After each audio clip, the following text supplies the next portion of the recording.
that be for a reason by the hit? Yeah. Right? Was that not for hit though, right? That was protection. Okay, just making sure. All right, stand by. You all powered up? Thank you. You see channel 2?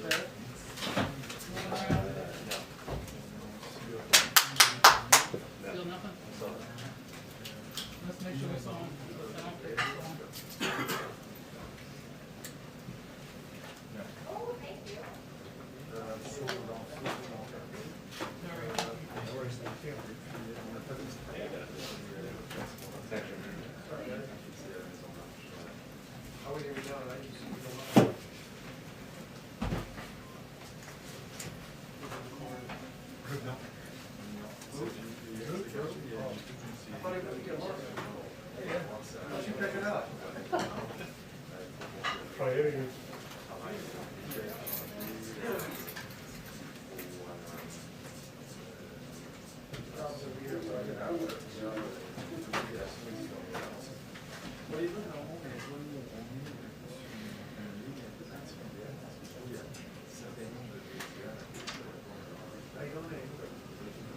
Hi, everyone.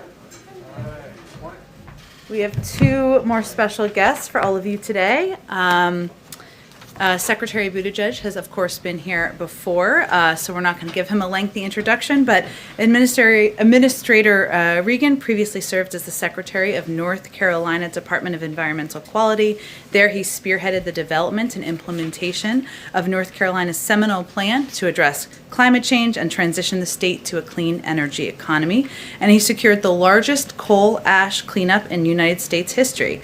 Administrator Regan began his career at the Environmental Protection Agency and is the first African-American man and second person of color to lead it. I will also just note before we go to them, Secretary Granholm, Secretary Buttigieg, and Secretary Mayorkas will brief the full House and Senate this evening as well. They'll take a few questions, but I will turn it over first to Secretary Buttigieg. Thank you, Jen. Good afternoon. Let me start just by saying that we know that the cyber attack on the Colonial pipeline is affecting fuel supply for some Americans. And throughout the administration, we have been working around the clock to help Colonial return its pipeline back to normal operations quickly, safely, and securely. The President has directed us to bring all government resources to bear to help Colonial to resolve this, and we're working to assess the impact of the temporary pipeline shutdown on our national fuel supply, while also working to help alleviate any potential shortages when and where they occur. I can tell you that I've been on the phone multiple times a day with the White House, with fellow cabinet secretaries and other leaders, including Administrator Regan. We'll be doing everything that we can to reduce the impact that some Americans could see at local gas stations in some areas until the pipeline is brought back online. Colonial has announced that they're working toward full restoration by the end of this week, but we are not taking any chances. We are doing everything that we can in the interim to make it easier to move fuel to the places that need it. Since Friday, our interagency response group has been examining all contingencies, coordinating with Colonial, and working closely across the interagency to help alleviate any potential supply disruptions. For our part in transportation, the department has been working across our different modes of transportation to help make sure that fuel can get to the communities that need it as safely and as efficiently as possible. Our Maritime Administration, or MARAD, has completed a survey of the availability of vessels that are qualified to carry petroleum under the Jones Act in the Gulf and up the eastern seaboard. The Department of Homeland Security is standing ready to review any requests for a temporary waiver of the Jones Act from companies that demonstrate that there is not sufficient capacity on Jones Act qualified vessels to carry specific shipments of fuel in and around the region. Our Federal Motor Carrier Safety Administration issued an hours of service waiver, which provides greater flexibility to drivers transporting gasoline, diesel, jet fuel, and other refined petroleum products to 18 states. On Monday and Tuesday and into today, several states have issued emergency declarations that allow truckers to carry additional weight on state roads. Now, the White House and DOT have determined that 10 states can use existing federal major disaster declarations that are currently in place to allow those states to issue permits that allow drivers to temporarily carry additional gasoline that would ordinarily exceed existing weight limits on federal highways in their state. Each state has to follow its own procedures to issue these permits, but this determination provides them with added flexibility to move fuel more efficiently if they need to. PHMSA, our Pipeline and Hazardous Materials Safety Administration, is temporarily relaxing enforcement of certain pipeline operator qualification rules to make sure that emergency personnel can manually get help to get the pipeline back up and running as needed, and are in frequent touch again with the pipeline operators about safety. In addition to these steps, we are continuing to monitor the situation as it develops so that we can help anywhere that we can. For our department, our mandate and our mission revolves around safety, and so we are working hard to maintain safety while also providing much needed temporary flexibility to minimize disruptions to the American people. And DOT is in regular contact with state and local governments and with members of Congress, as well as with retailers and other companies in the sectors that are impacted. And of course, we're in constant contact with our partners across the federal government to coordinate the response. So, together, we are working to assess the impact of the shutdown, offer emergency assistance, and, of course, help Colonial return to normal operations. Our top priority right now is getting the fuel to communities that need it, and we will continue doing everything that we can to meet that goal in the coming days, and we'll continue to keep everyone apprised. Importantly, this incident also reminds us that infrastructure is a national security issue. And the reality is that investing in world-class, modern, and resilient infrastructure has always been central to ensuring our country's economic security, our national security, and as we're seeing right now, that includes cybersecurity. Thank you all. I'll turn it over to Administrator Regan.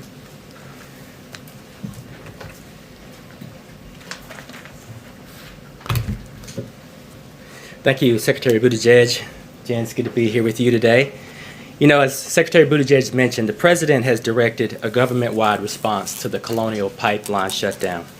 And at EPA, we're doing our part to mitigate the impacts that people and communities might be experiencing. The Clean Air Act allows EPA, in consultation with the Department of Energy, to waive certain fuel requirements to address shortages. After careful evaluation, EPA and DOE concluded that extreme and unusual fuel supply circumstances exist and that granting short-term waivers is consistent with the public interest. EPA issued an initial waiver on Tuesday morning and later issued a second, more expansive waiver that covers 12 states and the District of Columbia. EPA waived certain gasoline requirements, specifically the requirement for low volatility conventional gasoline as well as reformulated gasoline. While the waiver alone will not resolve the supply situation, it will help alleviate supply shortages. The waiver allows the use of any residential winter gasoline that may exist in the region.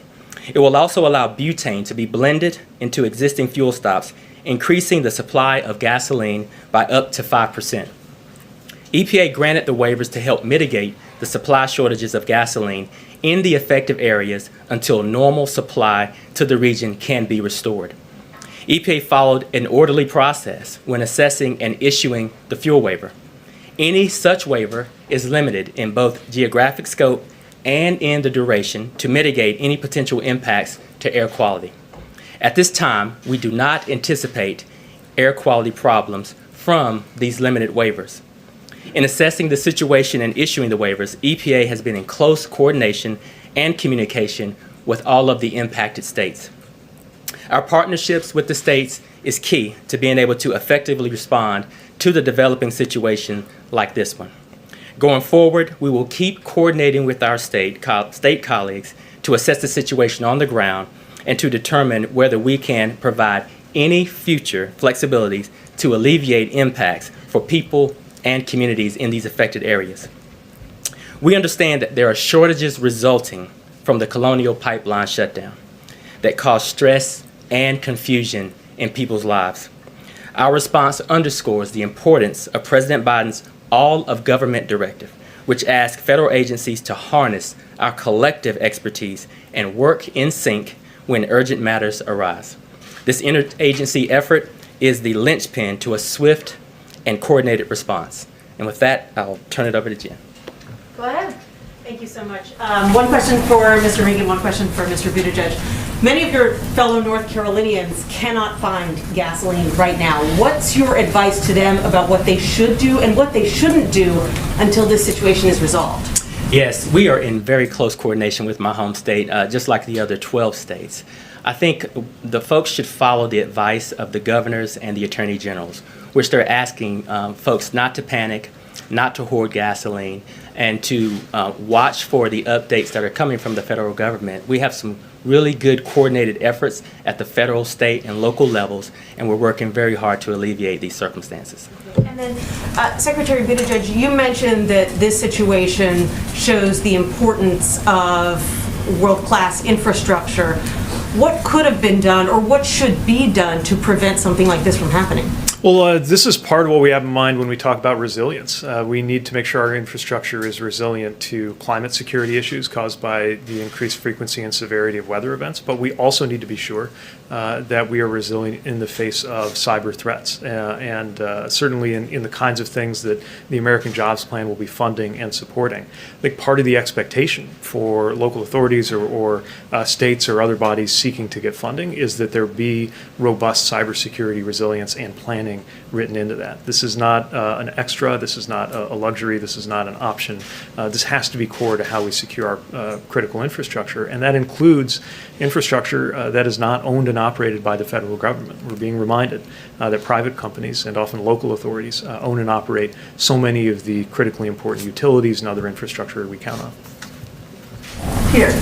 Secretary Buttigieg, does the fact that this one ransomware attack could take down roughly 45% of the East Coast's fuel supply mean that we should be building additional pipelines going forward?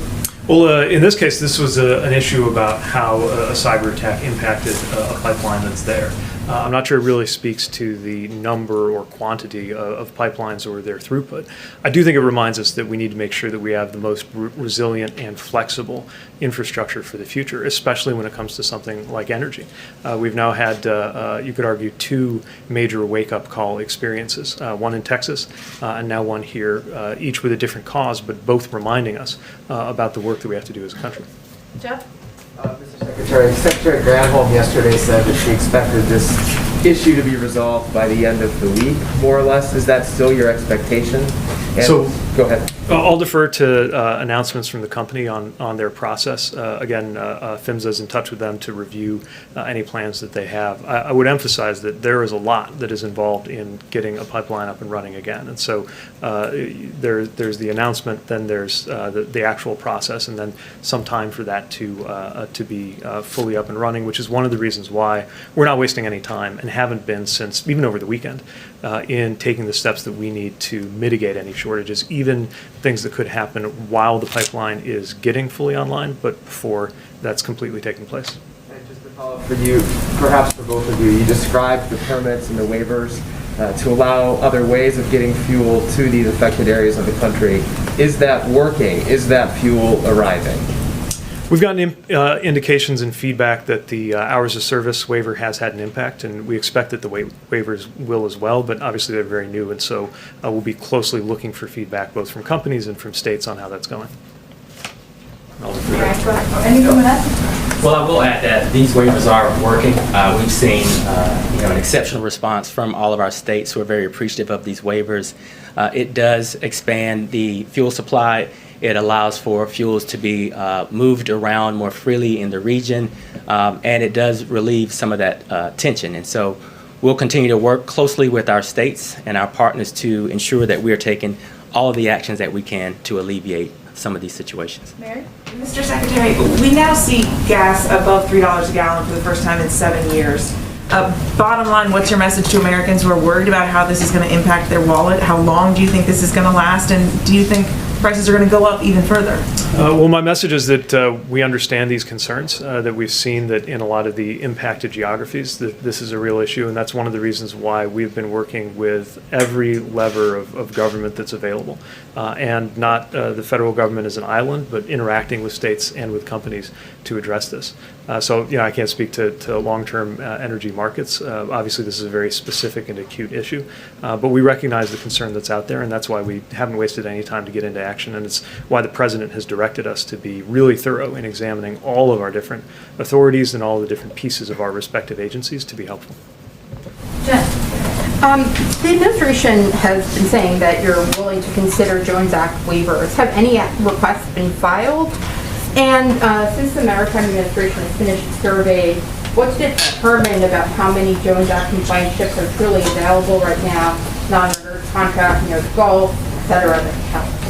So I can't speak to any specific waiver requests going on right now, but what I'll say is that this merit has acted very quickly to provide what is essentially one of two parts for this determination to happen. One is the analysis that they do, and then the other part is, of course, for Homeland Security to pick it up and run with it. And we'll continue making sure that they get any information they need and be able to turn it around quickly. The level of analysis that's already been done, my understanding is previously that's taken a couple of days, and MARAD was able to do it in a matter of hours. So they're moving quickly, and bottom line is stand at the ready to very expeditiously process what comes in. Are you confident that another attack on the pipeline can't happen imminently? Has the company told you anything about that, about steps they've taken in the short term on that? We can talk about this. I mean, they're speaking to their specific programs, but I will just say that we're probably not going to get into details about the company's own preparations. We've talked about the fact that this was a ransomware attack, that these threats have been out there for some time, and it's certainly a reminder to this company and others to continue to harden their cybersecurity. But we'll let them speak to their other preparations. Go ahead, Steve. Thank you, Secretary Buttigieg. This is Wednesday today. We're talking about potentially a weekend restoration, but things are getting really crazy out there. The Consumer Product Safety Commission is warning people not to fill up plastic bags with gasoline. 1 in 10 gas stations in DC is out of gas, and the figures are far higher in the South. Is the Biden administration having any preliminary discussions about potentially taking over the pipeline to restore the flow if the company is unable to do it themselves? So I've not heard anything along those lines. We are partnering with the company to make sure that on everything from the flexibilities we talked about to technical support and advice, that they're getting the help they need. And they have been able through Line 4 and ancillary lines to move some product, although, again, obviously waiting for determination on fully reopening. I will say that this is a time to be sensible and to be safe. Of course, we understand the concern in the areas where people are encountering temporary supply disruptions. But hoarding does not make things better. And under no circumstances should gasoline ever be put into anything but a vehicle directly or an approved container. And that, of course, remains true no matter what else is going on. Thank you, Secretary. Unless you want to, well, wait, one more. Go ahead. Thank you. Based on what you know right now, do you anticipate having to extend the duration or expand the scope of the fuel waivers further? Well, we're in very close coordination with each individual state. They all have different needs. We'll continue to assess that, and we do have the authority, if needed, to extend or issue a new waiver beyond the 20 days that we have already issued. Are there any travel announcements for either of you, or either of you going to any particular region to address these in person that you're able to update us on, or none at this time? No, I don't have any travel announcements at this time. No news for you now. Okay, thank you. Thank you both. Thank you so much for joining us. Appreciate it. Thank you, sir. Thank you. Okay.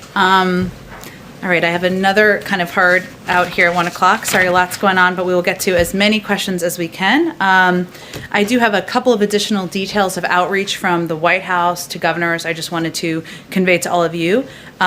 Our White House Director of Intergovernmental Affairs, Julie Rodriguez, has been in contact with a range of state and local leaders to discuss the administration's response, obviously, as have officials from a range of agencies. In separate calls with chiefs of staff from Governor Hogan of Maryland, Governor Northam of Virginia, Governor Wolf of Pennsylvania, Washington, D.C. Mayor Bowser, and Nashville, Tennessee Mayor Cooper, Julie had productive conversations outlining the actions we have taken to address the supply challenges, including, of course, EPA's waivers expanding gasoline supply. In each of these conversations, she welcomed feedback, encouraged close coordination. I would also convey to you that Secretary Granholm, who was here just yesterday, also hosted a conference call yesterday with the governors of the 14 states impacted by the Colonial pipeline as a part of our ongoing effort to remain closely engaged with state and local leaders. I also wanted to provide an update on the Restaurant Revitalization Fund. As of today, SBA has received more than 147,000 applications from women, veterans, and socially and economically disadvantaged business owners requesting a total of $29 billion in funds. Businesses that qualify for grants should expect to receive the funds within 2 weeks. Already, $2.7 billion of relief funds have been distributed to 21,000 restaurants across the country already. And I would also note that Congress has also set aside $5 billion of these funds for applicants with annual pre-pandemic gross receipts of not more than $500,000. On top of that, the Administrator Guzman from the SBA set aside $500 million in funding for applicants with less than $50,000 in receipts in 2019 to ensure those smaller restaurants, bars, food trucks, and other dining establishments have access to those funds. Go ahead, Jonathan. Thank you, Jen. First, just wondering, I believe the meeting is still ongoing. Do you have any readouts at this point of the Big Four meeting with the president? I do not have a readout of the meeting that's ongoing. That's just the case. Maybe But- they slipped you a note. I can convey to you that, one, I would expect they will go to the stakeout. I would also expect that we'll have a written readout later this afternoon to provide to all of you. Setting that aside, two other matters then. What is the president's response to Congresswoman Cheney's speech last night in which she denounced former President Trump's big lie and said the Republican Party needed to stand for fair and free elections, and then her subsequent ouster this morning from her leadership position? Well, let's start with the facts. More than 80 judges across the country threw out lawsuits attempting to overturn the outcome of the election. And on January 6th, this moment in history, we're looking at their hearings on Capitol Hill about the events on January 6th. Our nation's capital was attacked, our democracy was attacked, and 6 people lost their lives. So it's disturbing to see any leader, regardless of party, being attacked for simply speaking the truth. And as the president said last week, it's hard to understand. But our belief, his belief, is that the American people will have to make their own decisions about whether the reaction by the people they elected to represent them should be embracing and elevating conspiracies and attacks on our democracy, or whether it should be standing up for ideals that have historically been owned by both Democrats and Republicans representing the country throughout history. And one other matter, the escalating situation in Israel. Does the administration plan to drop their objections to a UN Security Council statement? Are there any plans to appoint an ambassador to Israel anytime soon, or to reopen the consulate in Jerusalem that deals with these Palestinian issues? Well, first let me give you a bit of an update on our outreach. And some of that we haven't read out to all of you because a lot of it has been happening privately. There's been a lot of activity and engagement around these developments over the last few days. Just since this weekend, we've had more than 25 high-level calls and meetings by senior U.S. officials with senior officials from Israel, the Palestinian Authority, and Arab partners and other stakeholders, including the Qataris, the Tunisians, the Jordanians, the Egyptians, who, as you all know, have an important role to play in the region as we work to move toward de-escalation.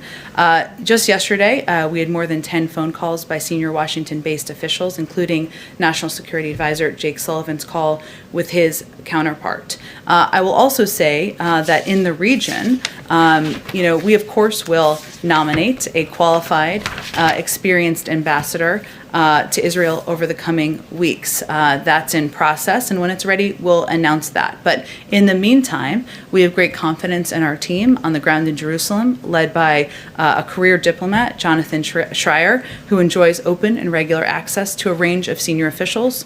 And Jonathan and his team are fully latched up with both our team here, the State Department, officials on the ground. So our engagement is, a lot of it is happening privately through diplomatic channels. It's happening with officials in the region. We're in regular dialogue multiple times per day, as I noted, with Egyptian and Qatari officials, who have significant influence over for Hamas. And our objective here is de-escalation as we look to protecting the people in the region. Go ahead, Jen. Thanks, Jen. Just to confirm, the meeting is still going on. As when we came out here about 25 minutes ago, it was still going on. But I haven't seen any rustling of activity out there, so that sometimes is an indication. Okay. And without giving a readout on a meeting that may still be going on or had started anyway, can you give us a sense of when the president says he's looking for consensus on a compromise, what points did he bring to the meeting on which he is willing to compromise?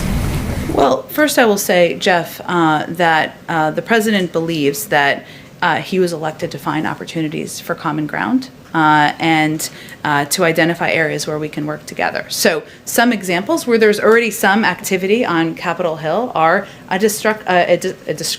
a conversation, I should say, that was a hard word for some reason, about infrastructure investment, modernizing our nation's infrastructure. As you all know, there's going to be a meeting tomorrow with Senator Capito and a number of Republican senators to discuss exactly that, to discuss the counterproposal they put forward and where we can find some common ground. But there is also an opportunity to work together on areas like increasing competitiveness among our workforce, to competing with China, to addressing the semiconductor chip shortage.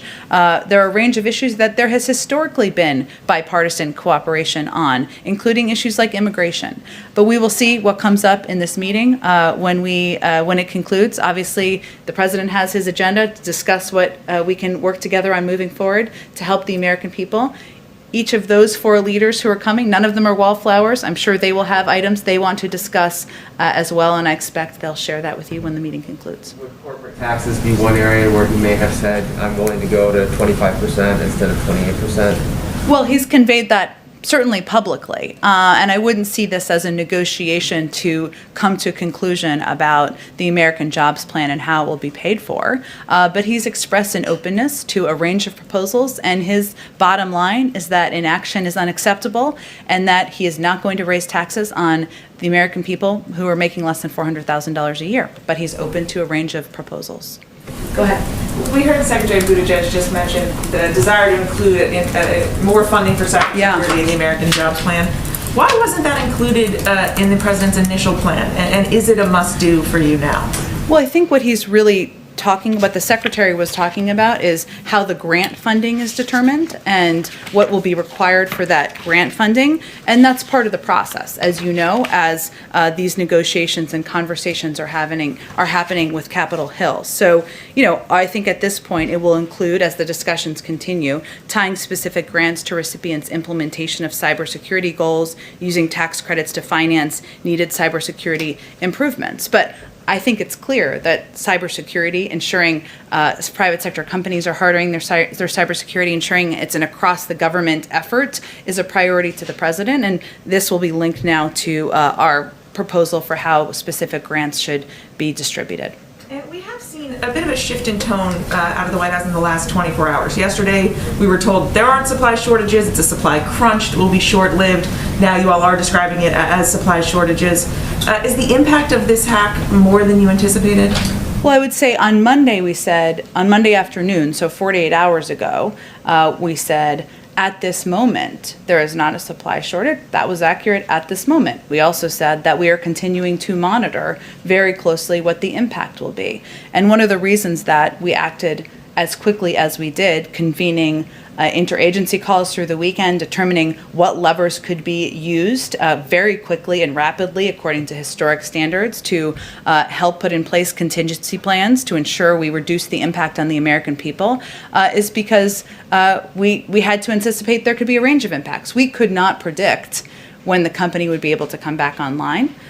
They obviously need to make those determinations themselves. So our role is not to determine that on their behalf. It's to make preparations to help reduce the impact on the American public. And this obviously raises concerns, not just about future attacks on pipelines, but other aspects of the electric grid, water systems, the like. Can Americans trust that the government can prevent future attacks going forward? Well, I would first note this is an attack on a private sector company. And as I noted a little bit earlier, when I'm not even sure you could hear me, but this was an attack using ransomware. This ransomware has been out there for some time. Deputy Secretary Mayorkas, when he was Deputy Secretary, talked about, when he was here just 2 days ago, the fact that we were warning about the need to harden for companies to put in place cybersecurity protections back several years ago. And that's something we will redouble our efforts on. At the same time, we have, since this president took office, we have also redoubled our efforts on public-private sector partnerships and efforts to work together on not just best practices, but ensuring we are protecting exactly the systems that the American people rely on. As you noted, some of those are federal entities, some of them are private sector entities, but that has been our objective from the very beginning, and this is a reminder of how important that is. So what kind of steps can you take to try and encourage private companies, private entities? Are there tighter restrictions you can put on their cybersecurity to ensure that these kinds of attacks don't happen going forward? Well, there is an element of any company seeing what has just happened over the last several days being a reminder of how important those steps are, and that is out of our hands. That is probably thanks to the reporting of all of you. But I would say that one of the reasons that we have stood up under Ann Neuberger, who was just here a couple of days ago, and elevated a public-private coordinating apparatus or effort to work with the private sector is because we want to ensure that well-intentioned companies understand what they need to put in place and understand the risks that they're facing. Because we know, as this is an example of, that it won't just impact that company, that it can impact, depending on the entity, the American public. Go ahead. How can the president work with Kevin McCarthy, who's poised to anoint to a position of leadership of the Republican conference, someone who does not believe in the legitimacy of the last election? Well, the president is no stranger to working with people who he disagrees with or he has massive fundamental disagreements with. The facts are on our side. And more than 80 judges across the country threw out lawsuits attempting to overturn the outcome of the election. What the president believes his role is to lead by example and to offer an alternative of leadership to the American people, which is reaching his hand across the aisle, offering to work with members of both parties on addressing issues the American people have concerns about. We heard from, I want to ask you about ransomware. We heard from Buttigieg and from the administrator of the EPA just moments ago. If you can help, you speak for the president. What is his message to Americans right now who are worried about the supply of gas and rising prices? His message is, I understand, and I am doing everything I can, using every lever of government to ensure we reduce the impact on the American people and their lives. Whether it is because they want to travel for the weekend, whether they are going to visit their grandchildren because they just got vaccinated, just to incorporate another objective, or whatever it may be. And his concern his focus from the very beginning is, do not halt. Act. I need you to act. I need you to take action to put every step in place that is possible. Did Colonial, I think I know your answers to these, but I want to ask them, did Colonial pay the ransom already, or will they pay it? I would send you to Colonial to answer that question. Of course, the guidance from the FBI is not to do that. Does the U.S. government know whether they paid or intend? I just don't have anything more for you on that. Do you believe that the public and the government have a right to know when a major national security asset, like in this case, pays or would pay a ransom to the Russians? Well, first of all, Peter, we have not made an official attribution aside from the individual. To whomever. Okay, but that's an important point. Just for clarification, official attribution, I will say that there is advice and guidance we get from the federal government because we know this incentivizes additional attacks. That is guidance that's given from the FBI. But this is a private sector company, and I would refer you to them for any questions about what they have or have not paid. Thank you, Jen. Go ahead. Thanks, Jen. Going back to the topic that Peter first touched on, Yeah. how does this president approach negotiating with someone who says that 100% of his focus is on stopping this administration? Well, I would say first, this is a meeting where they could spend the entire time talking about areas where they disagree, including who won the election. And the president has 80 judges in courts and tens of millions of Americans behind him on that piece. But he doesn't find that particularly constructive. Clearly, the Republican Party has to work out who they are and what they stand for. But this is not a meeting that's focused on that. So the president has a long history of working with people where he has strong disagreements, and his objective and his focus and his time today, nothing more valuable than the president's time, is going to be finding common ground. And that's how he'll approach it. More broadly, how would you say that this administration approaches the art of compromise differently than, say, the Obama administration did? What did you learn from those 8 years?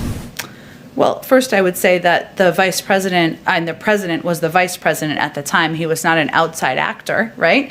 And he worked in close partnership with then President Obama to get a lot of work done for the American people, from the Affordable Care Act to the American Rescue Plan to moving forward an agenda in what we felt was the right direction. In terms of lessons learned from that period of time, I think that anyone who spent 8 years as vice president would probably look back and think, what would I have done differently at the time? I'll let him to speak to that more specifically. Go ahead. Okay. Just looking ahead to tomorrow's meeting, what do you expect to gain out of that meeting? We talked to, I believe, all of the offices for the Republican senators who were involved, and one of them said, if the White House isn't prepared to come down on its overall number or change the funding structure, then this is all pointless. What's your response to that? The president's been clear, as have I, speaking on his behalf, that he's open to compromise. And his only line in the sand is around inaction. And certainly, I don't think anyone anticipates, including the members attending, for this to be a definitive meeting with an outcome where everything's signed with a bow or tied with a bow at the end. But we have been encouraged by the proposal. We expect this to be a good faith discussion, and the president's certainly approaching it through that prism. Go ahead, Karen. Thanks, Jen. Yesterday we heard from Senate Republicans, including Susan Collins, who said that the public's no longer looking to the CDC for guidance because the CDC is moving too slowly.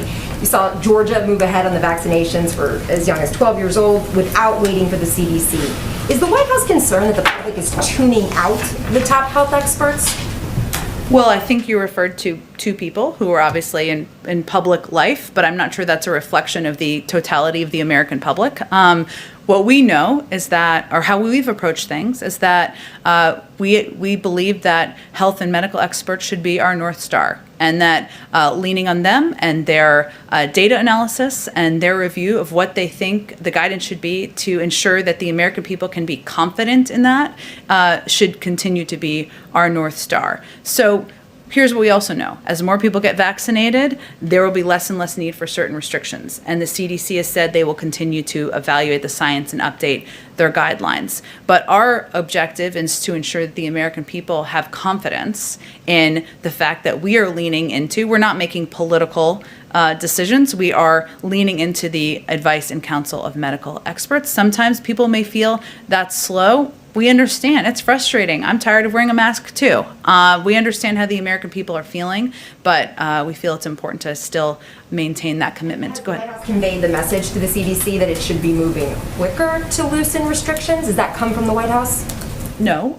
We have conveyed that we will continue to abide by the health and medical advice of our health and medical experts, many of whom are working at the CDC, and we look forward to, as more people are vaccinated, them continuing to update their guidelines for the public. Quick one on infrastructure. You had said earlier that you wouldn't see this as a negotiation to come to a conclusion about the jobs plan and how it will be paid for. Knowing you can't give a readout of the meeting that's perhaps still going, what did the president want to leave the room achieving today? Like, was there one thing tangible that he wanted to walk away from this conversation saying, we hit this point, we move this forward? I think the president wanted to convey that the world is not waiting for us to work together here as Democrats and Republicans to increase our own competitiveness, to invest in the American workforce, and they're not waiting for the resolution of a leadership fight. They are waiting for us to, they are waiting to see what we will do and what we will do in this moment. And the stakes are too high not to work together to pass an American jobs plan, to invest in infrastructure, and to make us more competitive. And he wants to certainly convey, and I think his actions convey this, that he wants this to be a good faith effort and negotiation, and that's why he invited him down here. Them, all of them. Sorry, go ahead, Jen. Two things. One, just very quickly, it seems like the leadership meeting has been out. Yeah. I don't know. Should we wrap? I don't know if there's anything that you kind of had embargoed until that was over that you want to add about the meeting. I do want to give you an actual readout of the meeting. So I have not, I don't have any update on the meeting. And if anybody wants to go out there to a stakeout, I will not take it personally at all, or no one who's watching. I just wanted to ask you about the inflation report today. Yeah. And how the administration sees these numbers. Is there a concern that high inflation is going to continue for a long time and that the administration might need to rethink its spending plans? How high a monthly reading is the administration willing to see kind of quarter after quarter? And then, there's a phrase that's been used a bit by some administration officials, including Cecilia Rouse, saying that it's transitory. What does that mean? Is that thinking about the next couple of months or through the end of the year, just as we're seeing these bumps that, might spike up some numbers, or you might see low jobs numbers, and it's all just kind of the economy getting back to, normal? Sure. Well, first let me say that obviously our CE chair has said that, but it reflects the consensus view among economists that our country is experiencing a massive transition from the slowdown during the pandemic to flipping the switch back on as we are continuing the path to recovery, that we would see a specific number of months or quarters where there is a transitory increase. And that's something that we have prepared for and that most economists say will be temporary. I will say there's some interesting data. It will be interesting to us, I think, hopefully to others. But, for example, that as we looked at this data, so airfares increased by 10%, but are still almost 20% below pre-pandemic price levels. Hotels also saw a price increase, but remain below pre-pandemic price levels. So Americans are feeling more comfortable traveling again. That's a good sign. And a lot of these price increases are still below what they were prior to the pandemic.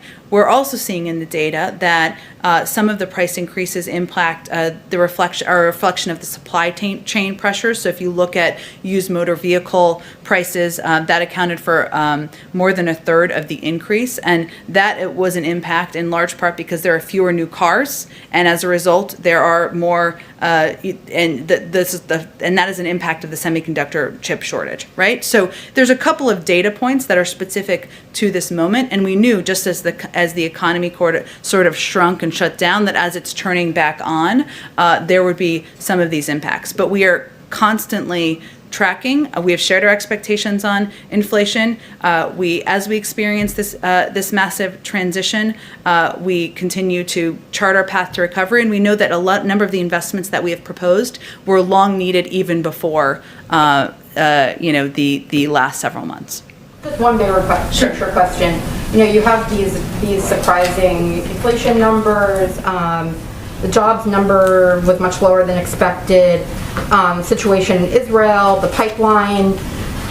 Does it suddenly feel like the external world is turning on you guys, or that you suddenly are juggling a lot more crises, or any concern about that?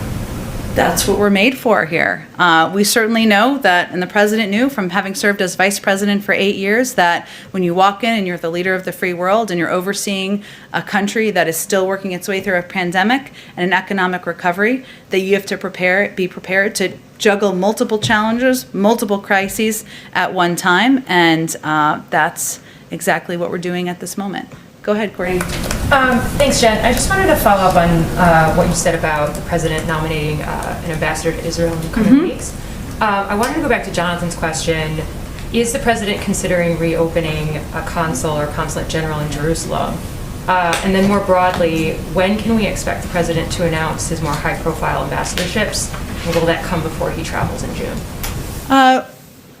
It's not timed to a trip, I will say, but I would expect we'll have more in the coming weeks. They go through a process of consideration and obviously final decisions by the President of the United States. In terms of the question about reopening the consulate, I would certainly point you to the State Department. They may have already addressed that, but they'd be the appropriate entity for that.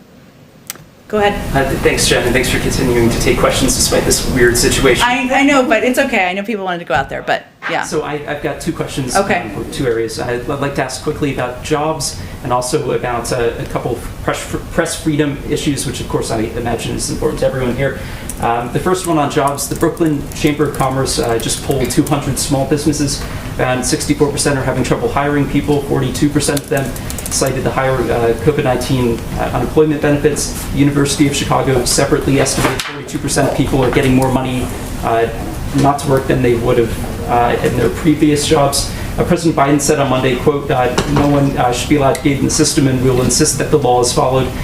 Has the White House done anything to, instruct states to more severely enforce the rules on unemployment benefits?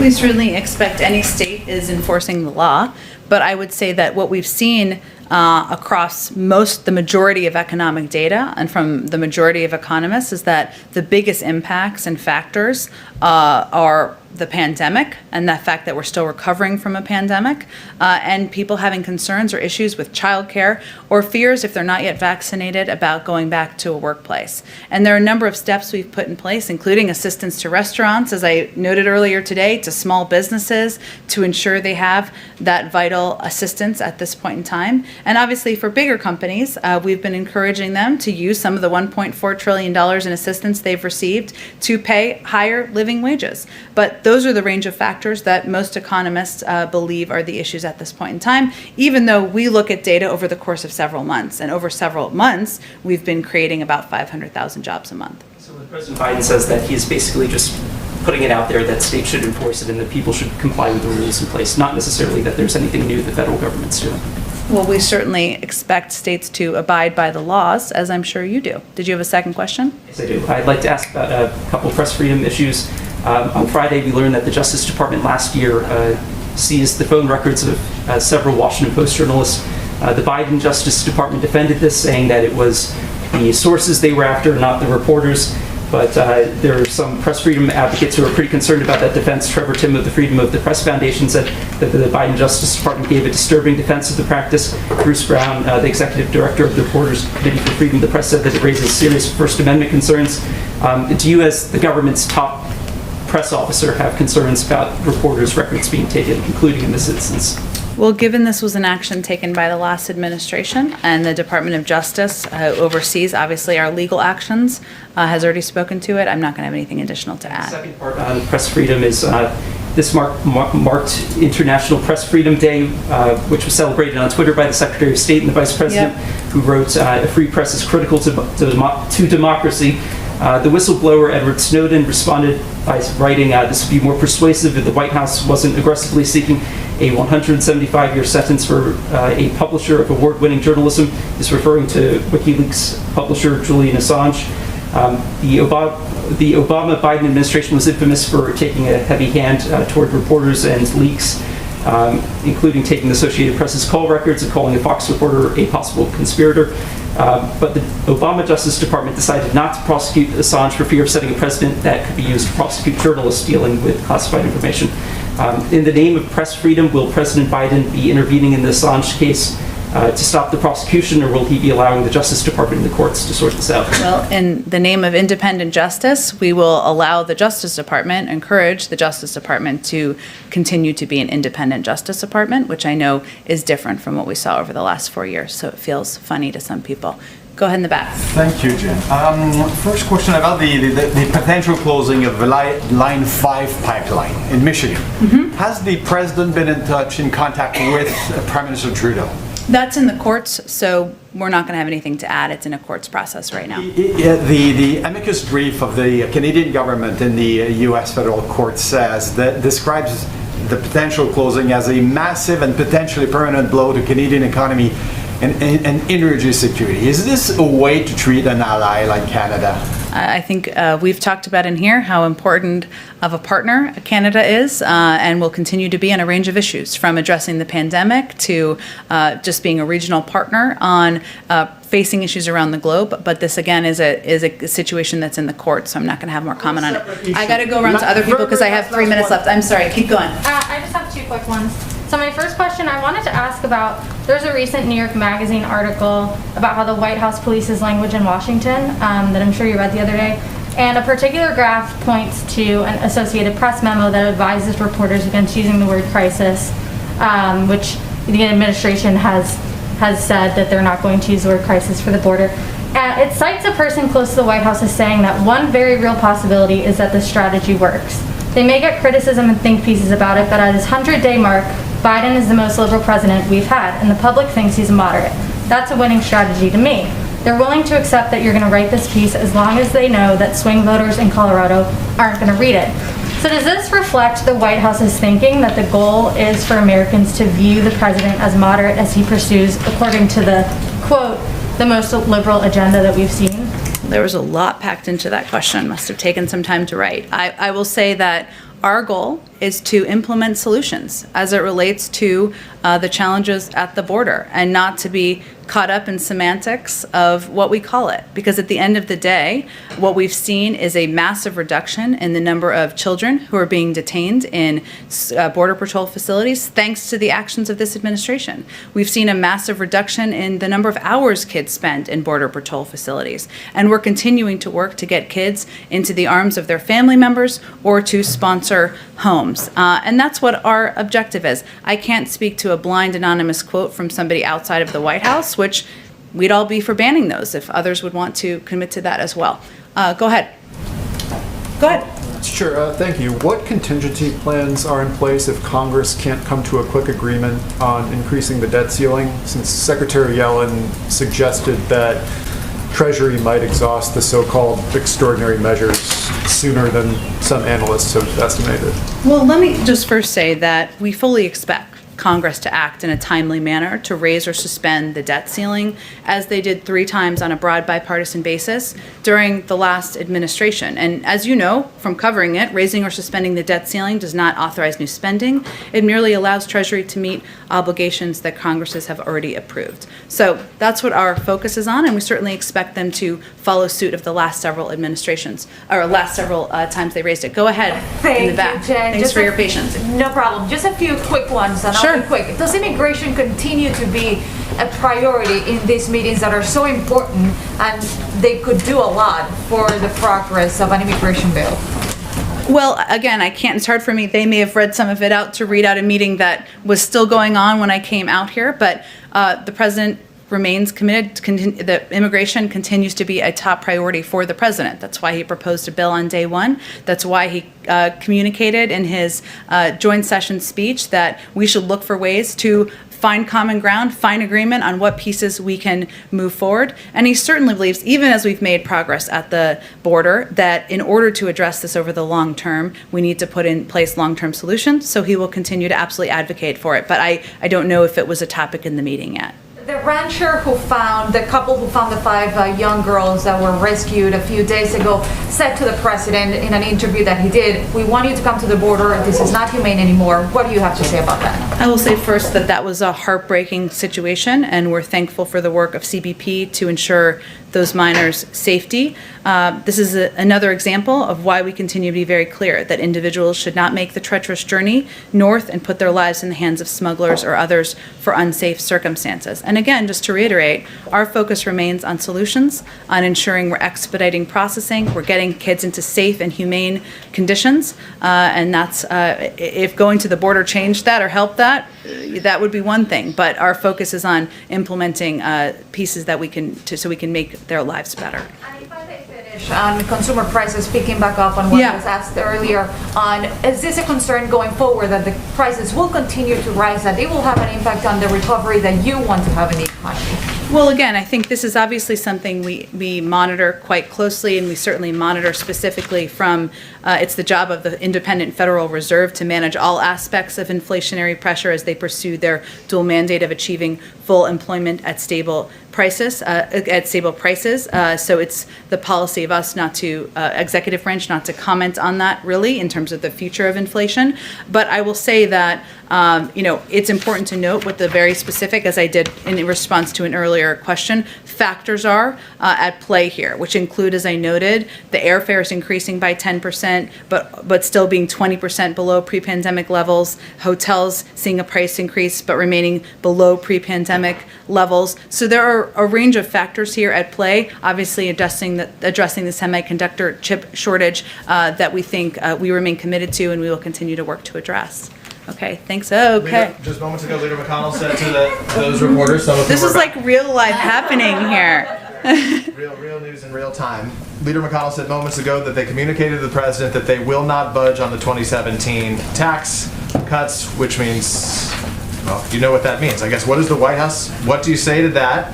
And then how would you pay for this if you're not going to pay with it via tax cuts? Well, I think that question is that question is probably more on Republicans to address than it is on the president. He's proposed a way to pay for it. We'll see what other ideas they have.